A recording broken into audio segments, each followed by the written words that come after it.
Le revoir que j'ai fait hier dans les journaux, je viens de faire aujourd'hui en personne. C'est le cri du cœur d'un nationaliste qui prend ses distances du Parti libéral dans l'espoir de secouer le pommier.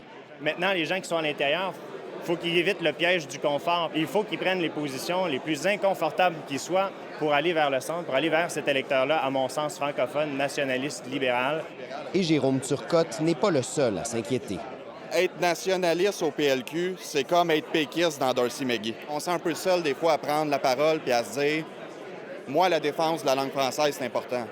Moi, la défense des valeurs québécoises, c'est important. » Est-ce que le nationalisme manque d'air au Parti libéral? Non, je crois pas. Je crois pas du tout. À l'heure où un comité de relance tente de redéfinir ce que signifie être libéral en 2023, la question apparaît aussi importante qu'embêtante. Moi, ce que je constate, c'est que si Jérôme a décidé de quitter, j'en ai 400 et même plus qui ont décidé d'être ici et de débattre. Et on va travailler avec ceux qui veulent débattre. On est justement en train de faire une initiative, donc faire une démarche qui va permettre aux gens de pouvoir s'exprimer sur cette question-là. I will never ask for permission to speak English anywhere. Not in this room, not in any room. Sur le thème de l'affirmation du peuple québécois, les militants en avaient d'ailleurs long à dire. Nous sommes le seul parti qui est résolument canadien. Alors, ne nous gênons pas pour le dire. Arrêtez de parler de nationalisme au PLQ.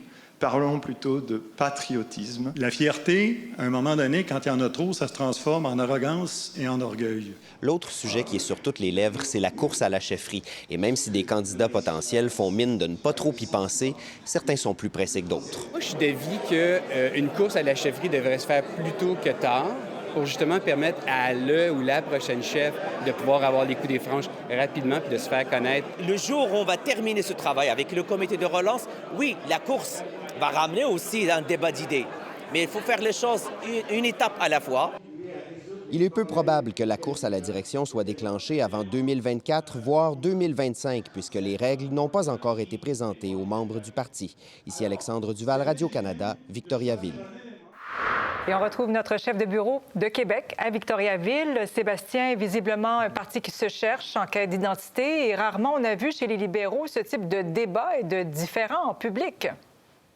Oui, ça provoque de la division, ça provoque de la résistance. Il y en a qui sont venus appuyer la position de Jérôme Turcotte en disant que le Parti libéral devrait exercer ou exprimer un nationalisme plus assumé, plus revendicateur. Mais il y en a d'autres qui sont allés au micro aussi pour dire, du genre, ma patrie, c'est le Québec, mais mon pays, c'est le Canada, faire une profession de foi fédéraliste. Signe donc que ces fameux ponts que le Parti libéral veut rebâtir avec le vote francophone vont être extrêmement difficiles à ériger. Signe aussi que le comité de relance, vous savez, qui est co-présidé par l'ancien journaliste André Pratt, va devoir faire une espèce de grand écart entre ce qu'il reste de la base électorale libérale, c'est-à-dire l'ouest de l'île de Montréal, et ce fameux vote francophone. Et l'enjeu est important, Claudine, c'est de présenter le Parti libéral comme une alternative. C'est de freiner le déclin du Parti libéral. Et l'impression qui se dégage de la journée d'aujourd'hui, c'est qu'il y a beaucoup de militants qui sont peut-être pas prêts à donner un électrochoc à leur parti. Bon, et on ne s'entend pas non plus sur le moment à choisir pour déclencher une course à la direction.